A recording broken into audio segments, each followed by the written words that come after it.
ذکر لا کله خبره کوم اوس په ان شاء الله الله پاک سیستم راولي چې کله سره ځان کارخانو بس ځان مده کاروبار جوړ کړي نو هغه سیستم ډېر چلیږي او ته خوشحاليږي چې را نورم دغه راولي هغه د انکم راځي نو وابدا او ګیس دسی یو مکمله چې دې څومره ګیس څومره پایپونه څومره میټر راکړي نو دوی ته واپسې پیسې راځي لکه خیراتي نه کوي او دا تاسو وخت او تاسو الحمدلله تاسو خپل فرض ادا کړی دي تاسو راوځي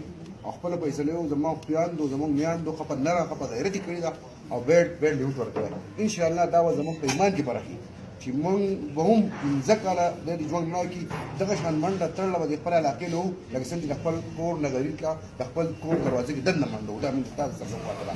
دا ورته کول الله پاک سبا کېږي سبا نه کېږي خو نیت او اراده الحمدلله زموږ ټیک ټاکي تاسو سره مخلصتوبي او یو ځای به کېږو په دې ماحول کې چې کوم هغه خلک ته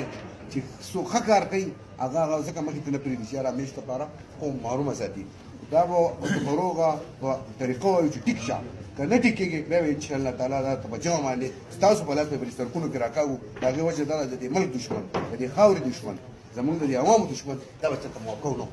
ځکه به یې نه موافق کوو چې سړی په ما باندې زما د عوامو مینه څکي زما د ملک سره دښمني کوي زما د خاورې سره دښمني کوي زموږ سره بیا د دوستاني څه کار دی که راځي شي زموږ سره په ټیبل کښېني زه شکریا ادا کوم چې MNA صاحب ورته په تفصیل خبرې وکړي ستاسو شکریه په دې ادا کوم چې زموږ شکریاګانې ما ادا کوئ موږ ستاسو شکریې له راغلي یو دا ګیس یا بجلی یا لاره یا کوڅه دا ستاسو حق دی په دې کې د چا د نرتوبه یا د غیرت څه خبره نشته ستاسو حق دی او انشاءالله تعالی د پاکستان تحریک انصاف ته حکومت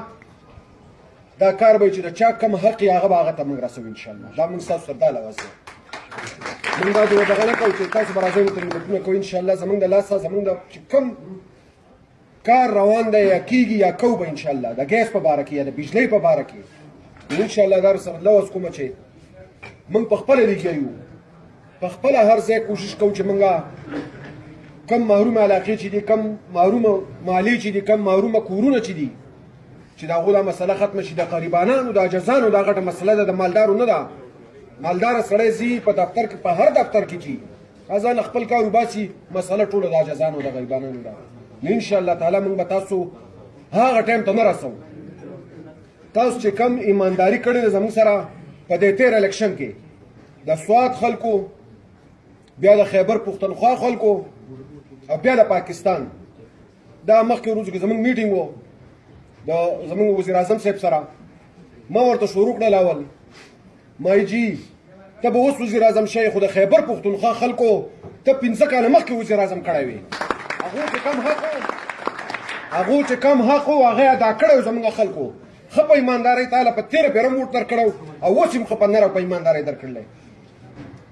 او لوز را سره وکړو چې انشاءالله تعالی د سوات یو خو زموږ لپاره د فخر خبره دا ده چې دا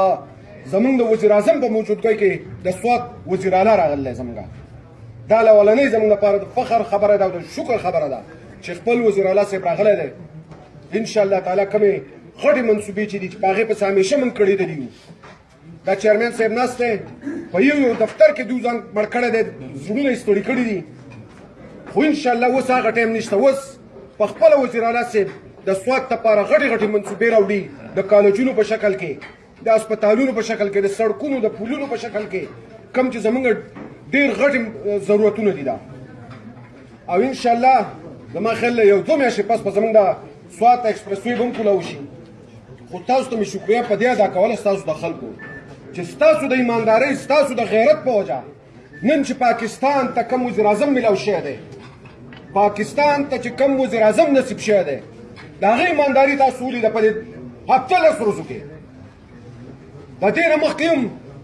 انډیا سترګې خوې انډیا به بره ښکته کېده امریکا به کېده افغانستان به کېده خو قسم دی که یو هم داسې نر لیډر یا داسې نر وزیر اعظم په پاکستان پېښ شوی دا اوس چې څنګه دی په کومه طریقه د هغه جنګ خطرناک حالات چې شروع شي او په کومه طریقه په دنیا کې ځان مشهور کو او ټولې دنیا ته وښو چې موږ امن پسند یو خو موږ غیرتمند هم یو موږ نران هم یو موږ د چا نه یېرېږو نه دا په څه وجه دا د لیډر د غیرت د لیډر د ایماندارۍ په وجه که نه نور لیډران هم تېر شوي دي تاسو د هغوی ایمانداري او غیرت هم لیدلی دی په ګوټونو پټېده بیا منتونه به یې کول بله اوس د سعودي عرب سره چې دا کم قیدیان رازاد کړ په یو دم سوال یې ورته وکړو تاسو به هغه په ټي وي کې کتلي په خپله په کوم انداز کې چې زمونږ قیدیان دي هلته هغه سمدستي حکم وکړو داسې کم یو لیډر تېر شوی دی داسې کم یو باچا زموږ تېر شوی دی یا وزیر اعظم تېر شوی دی چې داسې کردار یې کړی نو زه خپل د وزیر اعظم صاحب ته سلامونه پیش کوم او تاسو ته په دواړو لاس سلام ځکه پیش کوم چې ستاسو په شانتې عجزانو غریبانانو خلکو دا وزیر اعظم راویستی دی او د پاکستان به تقدیر بدلیږي انشاءالله موږ به نوی پاکستان جوړو دا هم حق نوی پاکستان دی